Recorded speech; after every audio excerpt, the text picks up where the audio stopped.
How can you tell, Tom?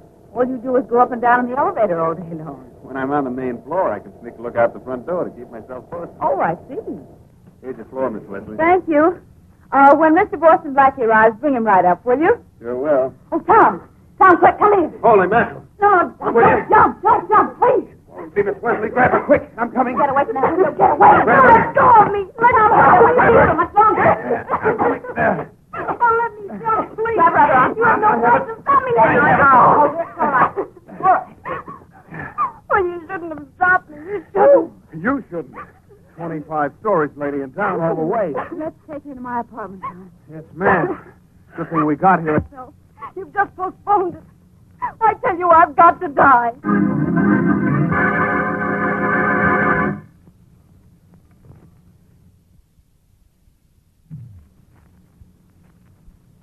Now meet Richard Calmer's Boston Blackie. Enemy to those who make him an enemy, friend to those who have no friend.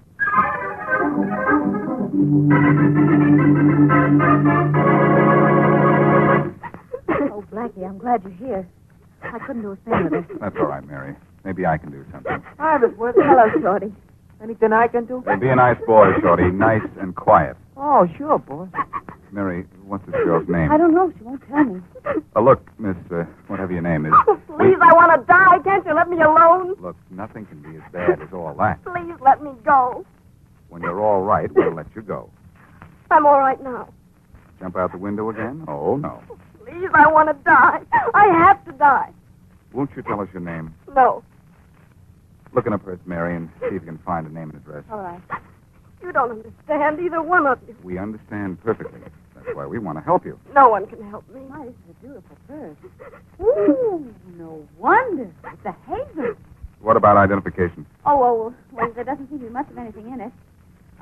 This card, Let's see it. there's a name written on it in pencil. Oscar Wolfe. Here. Hi. boss.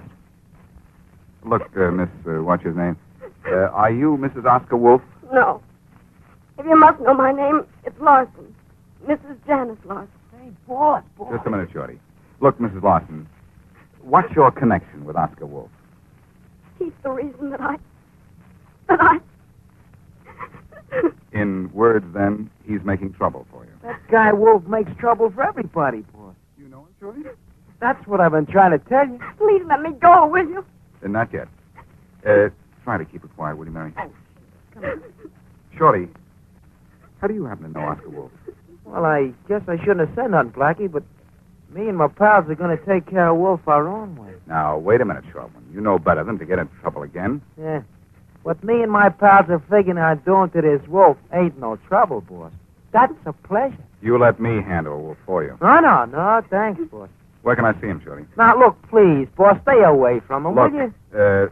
Mrs. Lawson, maybe you'll be able to tell me where I can get in touch with Mr. Wolfe. I can't tell you. All right, Shorty.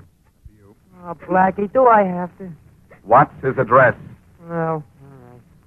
Got an office in a hollow building, number 2121. But that's just the front. Thanks, Shorty. And Mrs. Lawson, cheer up. When I find out what's behind that front, I'll be back.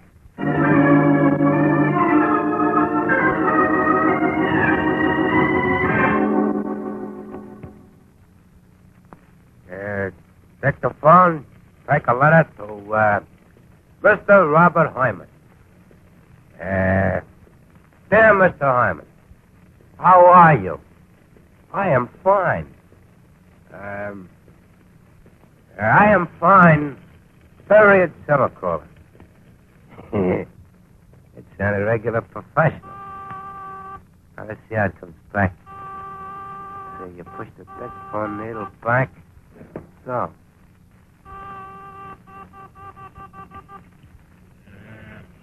Dictaphone, take a letter to Mr. Robert Hyman. Dear Mr. Hyman, how are you? What? Peter. Hi, Mr. Wolfe. How many times have I told you not to play with that dictaphone? Oh, Mr. Wolfe. It's fun. Look, I've been buzzing you on the inter-office phone for a whole minute. Couldn't you hear me? Was that what the buzzing was, Mr. Wolfe? I'm sorry. Listen, we're having a visitor in a few minutes. Yeah? Boston Blackie. Yeah? He phoned from downstairs. He's on his way up. Yeah? Do you have to answer yeah to everything I say? Yeah. Listen, I don't know why Boston Blackie suddenly wants to see me, but I have a good idea. Probably found out what we're up to. Yeah. All right, maybe Blackie knows nothing, so no rough stuff unless it's necessary. Now, when you say the word, Mr. Wolfe. I'm going to let you decide when and if this Blackie needs your attention. When he comes in, send him right into my office. You sit here at your desk and listen in through the inter-office telephone. Understand? Sure. And don't take time off to play with that dictaphone. No, listening in on you will be just as much fun. All right. If what Blackie talks to me about hits too close to home, you come into my office and get rid of him. Rough stuff, maybe, huh? Only if necessary. Understand? Yeah.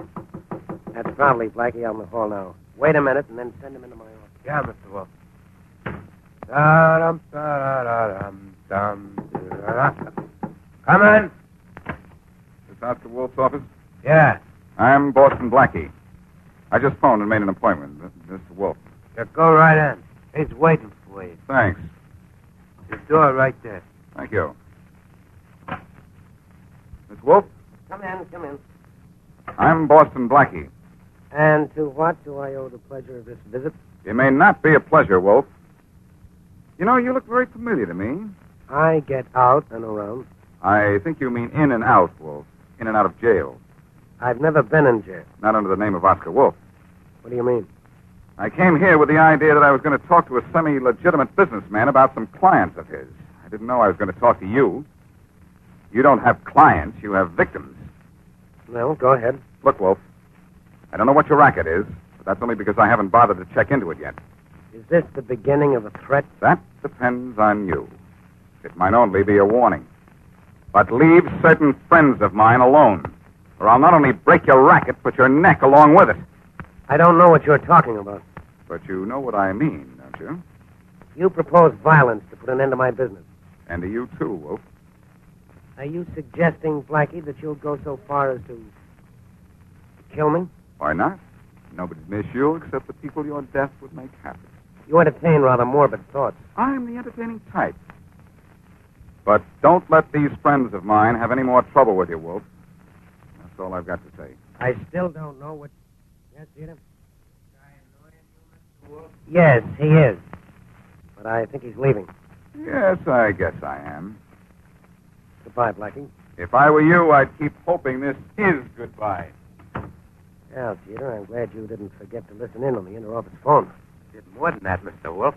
And not only listened, I took down everything he said on a dictaphone. Won't you ever stop playing with that dictaphone?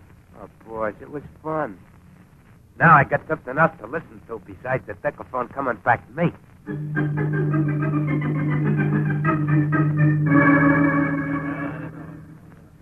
All right. Where's the guy who calls himself Jeter?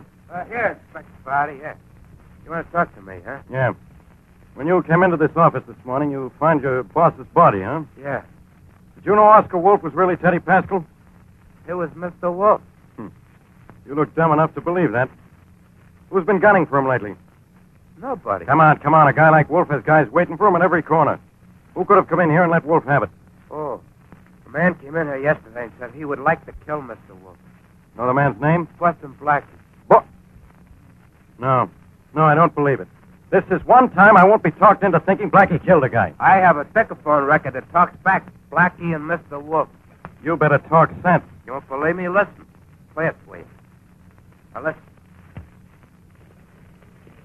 Are you suggesting, Blackie, that you'll go so far as to kill me? Why not? Nobody miss you except the people your death would make happy. You entertain rather morbid thoughts.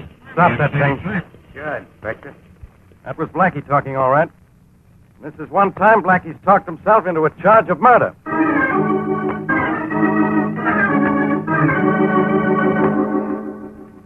I don't think Wolfe will bother you again, Shorty. Oh, me and the boys are seeing to that, Blackie.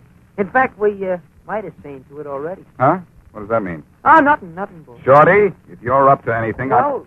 I'll get it. Probably the laundry. See if my fountain pen's in the bedroom, will you, Shorty? I've been missing it. Oh, sure, boy. All right. Now, what do you... Hello, Blackie. Well, Inspector Faraday. I suppose I have to invite you in. I'll come in anyhow. I'm sure of that. I was just thinking about you. Oh, rather, I was thinking about absolutely nothing, and that's the same thing. Don't try any tricks now, Blackie. This time I've got you on a murder rap you'll never beat. You're coming with me. Oh, no, not again. Put that gun away. Blackie, come back here. I'll shoot. Then go ahead and shoot. I'm going into the bedroom and lie down. I'm tired and mostly of you. Blackie, so help me. Open that door. I'll let you have it. Unlock that door, Blackie. I can hardly wait. Who did I kill this time, Inspector? Teddy Pascal, alias Oscar Wolfe. Teddy Pascal, huh? I knew I'd seen that face somewhere before. Oh, then you admit you went to see him. Sure I saw him. What did I do? Forget to pay admission? You threatened to kill him, Blackie, and you did. Did that puff-brained sidekick of his hear anything I said to Wolfe? He not only heard it, wise guy, he made a recording of it, every word. That's why I'm taking you in for the murder of Oscar Wolfe. Sorry, Inspector, but I have other plans. The only thing you'll be able to plan from now on is a jailbreak, chum, because I've got the goods on you this time. Oh, Inspector. All right, Blackie. I gave you the warning to open that door. Blackie. Blackie!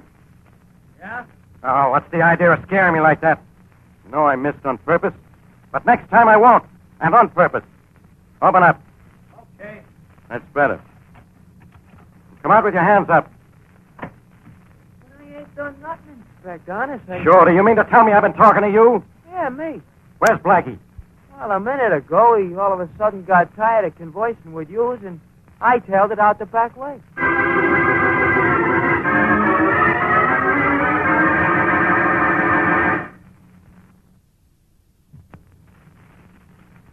Now back to Boston Blackie.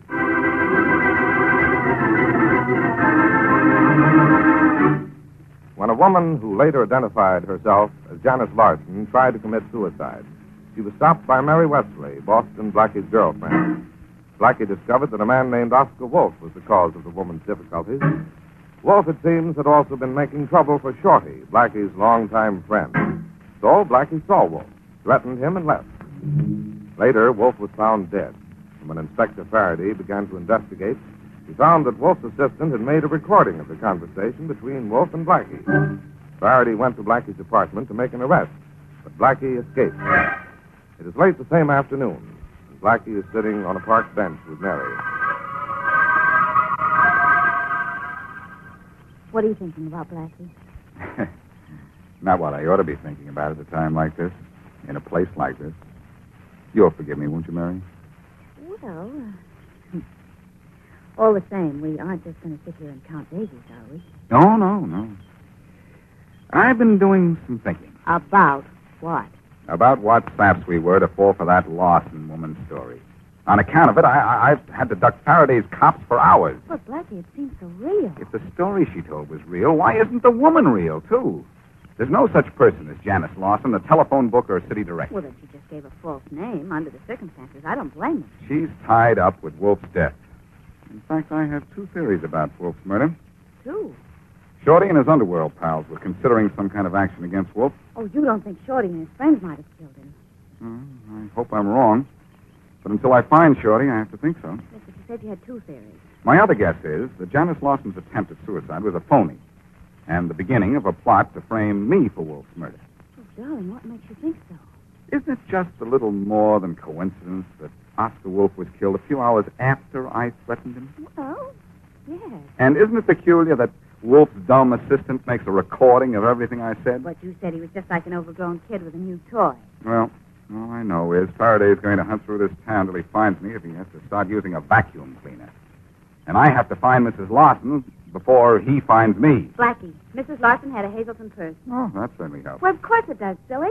Hazelton purses are custom made by the B.J. Hazelton Company. I don't think they make more than 40 or 50 a year. Say, if we can describe Mrs. Lawson's purse, the Hazelton Company might tell us where we can get a hold of her. I should think so. Well, come on. Let's get down to Hazelton's. You may have the answer there, Oh, Mary. Blackie, you think so? If we can get some information on the bag, this thing may be in the bag.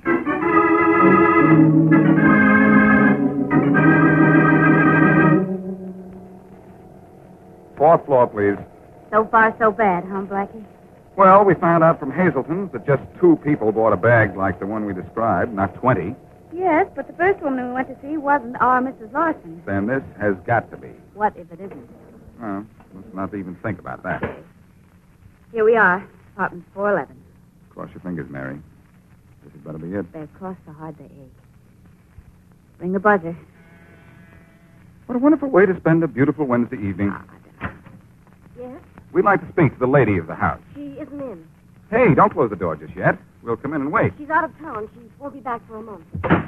Thanks. In that case, we won't wait. Oh, Blackie, what are we going to do? I don't know. Well, come on. Maybe we better go back and ask to see a picture of that woman. Say, Mary, did it seem to you that that maid at the door was nervous? Yes, I noticed that. She should be. She is the woman we're looking for. She's Janice Lawson. Blackie, you're right. Of course you are. I wondered why she almost closed the door as soon as she saw us. But I got a good look at her before she did. And I see now how she got her expensive clothes in that Hazelton purse. She borrowed them from the woman who lives in that apartment. And she picked your building and your floor to stage a suicide. She was hired by someone planning to kill Wolfe. The whole thing is a frame. But then Shorty didn't kill Mr. Wolfe. Shorty may still be mixed up in this some way. Hey, let's go back and talk to that maid. Oh, no. No. I'm leaving her alone until tomorrow night. Tomorrow night? Thursday? Thursday, my sweet. That's maid's night out.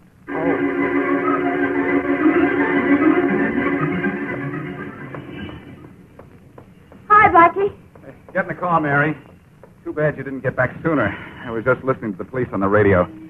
Guess what? After 2 days, they're still looking for me. I'm so surprised. Move over. Convenient instruments, auto radios. Oh, the maid is in that drugstore, and she's doing just what you thought, Blackie. She's telephoning.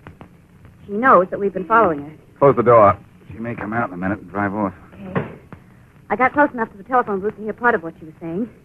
She's going out to meet her friends, and she has told them that you were following her. Well, this is working out better than I thought. Oh, Blackie, no, it isn't.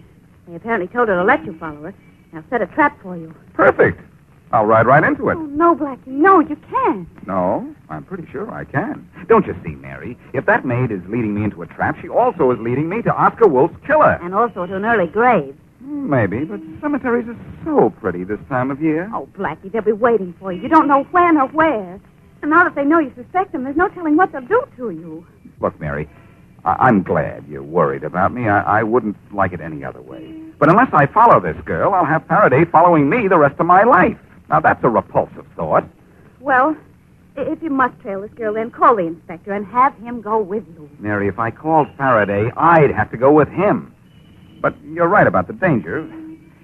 Honey, I think I'd better solo from here on. But, Blackie, please, will you get Farraday? Why do you think I left my own car at home and rented this cream-colored jalopy? I don't want Farraday near me. Please don't do this, darling. Honey, I have to. Now, be a good girl and go home. I'll call you as soon as I have this thing cleared up. Oh, Blackie, you're such a fool. Go ahead, Mary. Please, a fool, then, huh? Out. I'll say I'm getting out. Oh, my goodness. My purse, I dropped it. Oh, you dropped your purse? Wait a minute. I'll come around and pick it up for I you. can pick up my own purse, thank you. Well, better do it quickly, then. Our girlfriend, the maid, is coming into the drugstore. Blackie, please, will you change your mind and call Farraday? Not a chance. I won't call him, and he has no way of finding me. No? If I were you, Blackie, I wouldn't be quite so sure.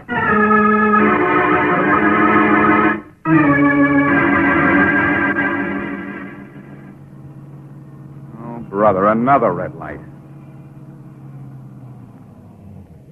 Give me a lift, bud. Sorry, I'm Thanks. Don't yell for no cops or this gun will go off in your middle. Well, you came along sooner than I thought you would. You gotta go, Light. Get going. Sure.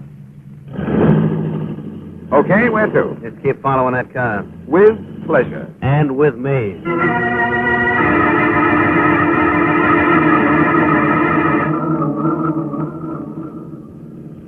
Go left at this crossroad. I got a gun on you, see? I'd rather watch the road than the rod. Joke. Glad you told me. And it's a cop car in back of it. He can't want us, but don't give no signals when he passes. Signals? You mean like dropping my handkerchief? Hey, step on a brake. That cop is cutting us off. How unfortunate. Hey, what is this? That we have company. Okay, Blackie. Don't try any tricks. I got a gun on you. Inspector Faraday. Why, everybody has a gun on me, even my little playmate here. Grab him on the other side, Monahan. Got him? Why do you go with me? I got a permit. Sure. Come on, Blackie. You and your partner are going down to headquarters. Not till I finish what I started. You were finished when you killed Oscar Wolfe. I didn't kill Wolfe, and thanks to you, my one clue to Wolfe's real killer got away. No stalling. Come on. Look, Faraday, give me 60 seconds alone in this car with my pal here, and I'll find out who Wolfe's killer really is. And have you drive away? Nothing doing. All right, here. Here are the keys to this car. Ignition and everything. I don't know why I listened to you, Blackie. Because if you don't, you won't know anything. Let me out of here. Oh, no, pal. Oh, no. You and I are going to sit here and play patty cake. Faraday, you and Monahan take a little walk, will you? What are you going to do? Give my pal here 20 seconds to tell me where I can find Wolfe's killer. What if he won't talk? He'll talk, Faraday, or it'll be a week before he can move his jaw again.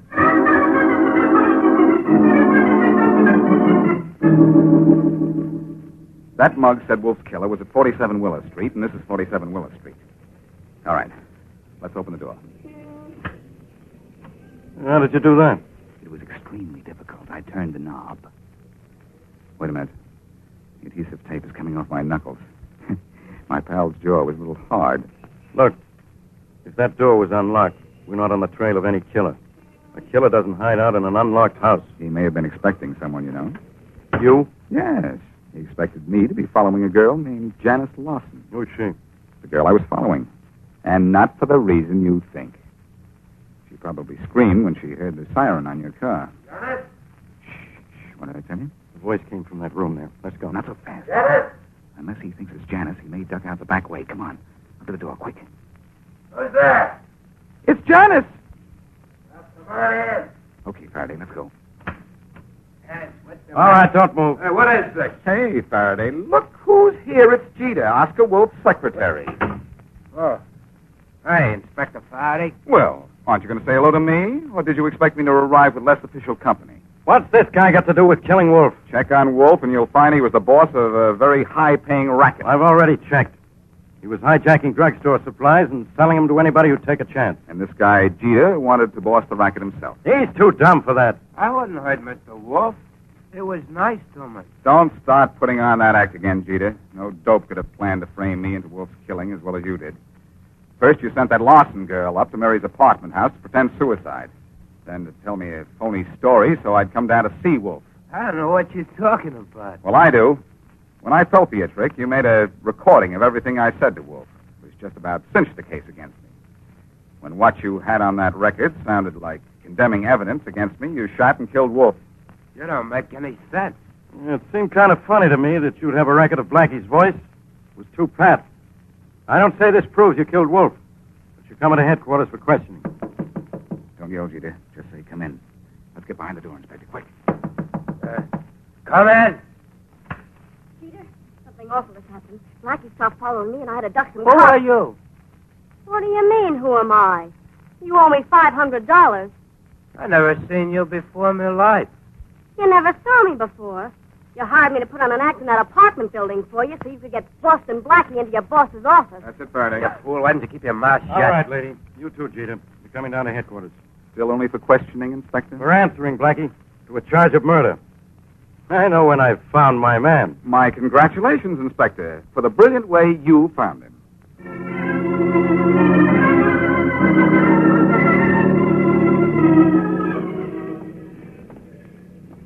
You seem very happy tonight, Blackie. I'm a little puzzled, though, Mary, and worried. Worried? About Shorty. No, I found Shorty. He and his friends had nothing to do with Wolfe's death. And the reason I couldn't find Shorty before is that he was looking for me. Well, then what are you worried about? The way Faraday managed to find me when I was trailing the maid's car, he's getting too smart. Oh, Blackie, I'm afraid I have a confession to make. A confession? Uh-huh. You remember when I accidentally dropped my purse? Accidentally? Well, it wasn't accidentally. I dropped it so that I could use my lipstick to write the word Blackie on that nice cream-colored car of yours. You mean I drove down the street with the word Blackie written on the side of my car in lipstick? Sure. Don't you like Blackie in lipstick? Well, maybe, Mary. But that's getting it the hard way.